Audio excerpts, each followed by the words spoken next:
Hi guys, welcome to ToK today. My name's Daniel. Today we're going to look at essay number 1, November 23, Are Facts Alone Enough to Prove a Claim?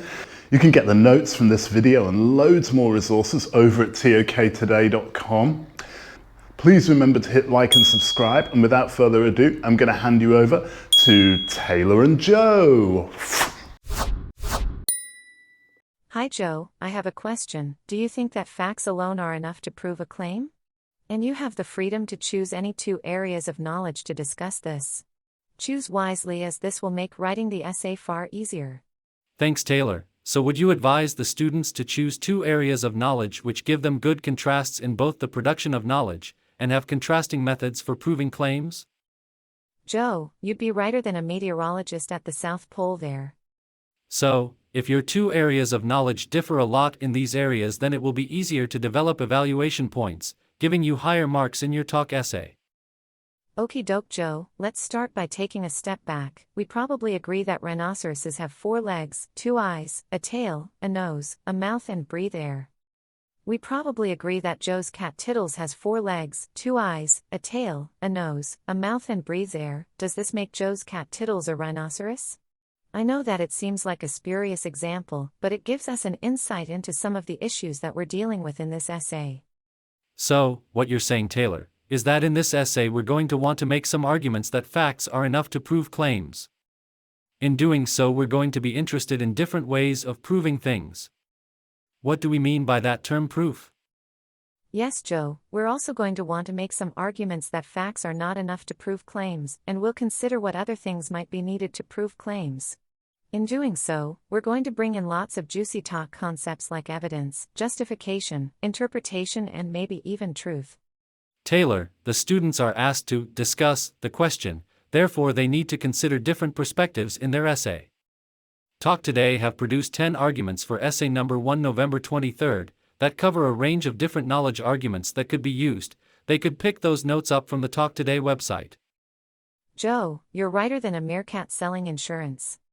We could think about this question in terms of whether facts are necessary or sufficient to prove a claim. At a more sophisticated level, we could consider what is necessary, and what is sufficient, to establish a fact in the first place. But, let's just stick with whether facts are necessary or sufficient to prove a claim to begin with.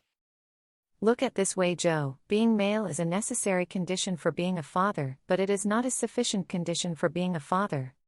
Joe, being a father is a sufficient, but it is not a necessary condition, for being a male.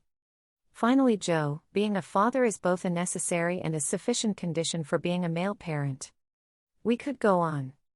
Taylor, rather than continuing down this line of pure hypotheticals, why don't you explain how this can help the good people to answer their ToK essay? Well, hopefully they can start to see how setting up the different conditions for what is sufficient and what is necessary to prove a claim can change whether a claim is proven. Different areas of knowledge will have different criteria for defining what it is necessary and sufficient for proof.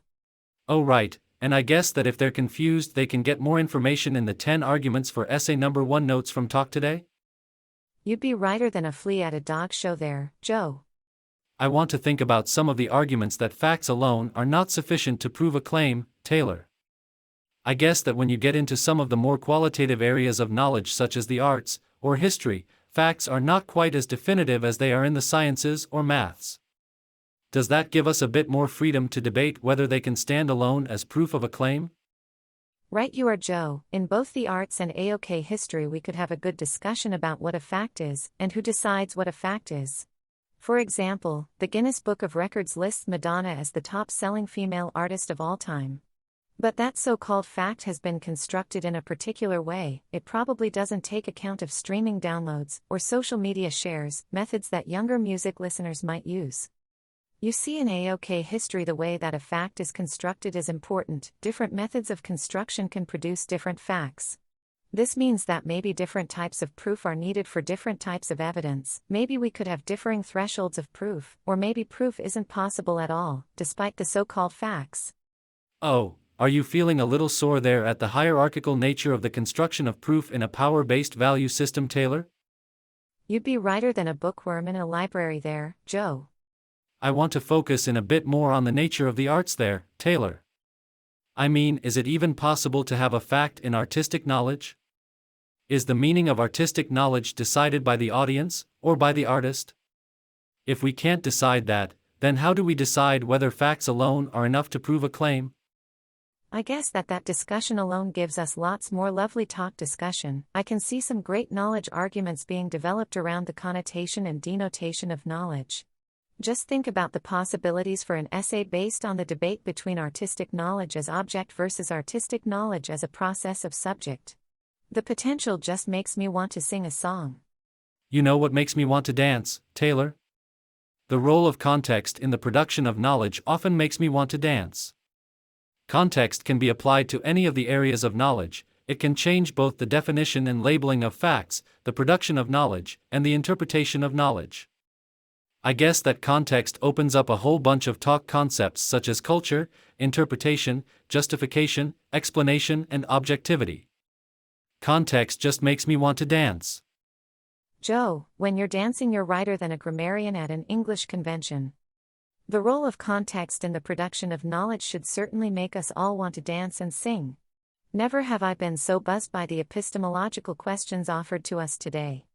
Keeping it real, Taylor, we need to briefly think about the title again, particularly the words enough and alone. I'm concerned that these words are full of implicit assumptions and possibly false conditions. Enough can place entirely different conditions of proof on the claim compared to the word alone.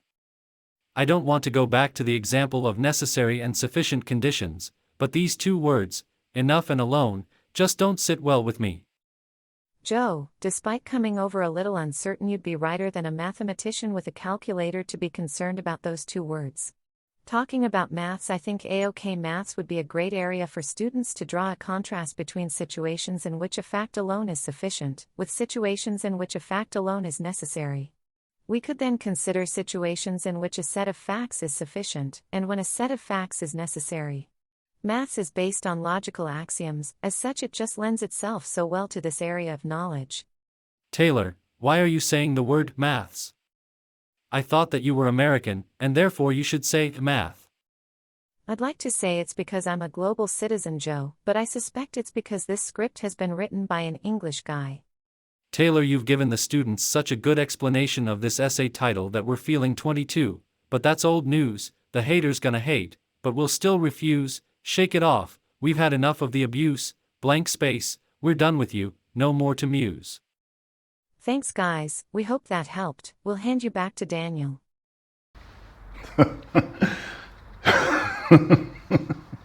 Thank you, Taylor, and thank you, Joe. Oh dear.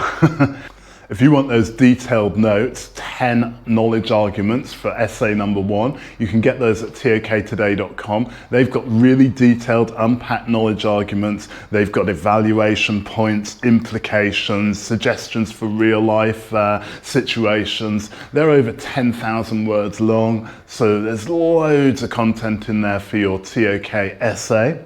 And if you're interested in using AI like ChatGPT to do your video, then we have 25 prompts that you could use for essay number 1 for ChatGPT or one of those AI programs. And that will ensure that you get the detailed and relevant content that you need from the AI for your ToK essay. Okay, if you enjoyed that, if you found it useful, please hit like, hit subscribe. I'd love a subscribe. Stay ToKtastic, and we'll see you on the next one. Bye.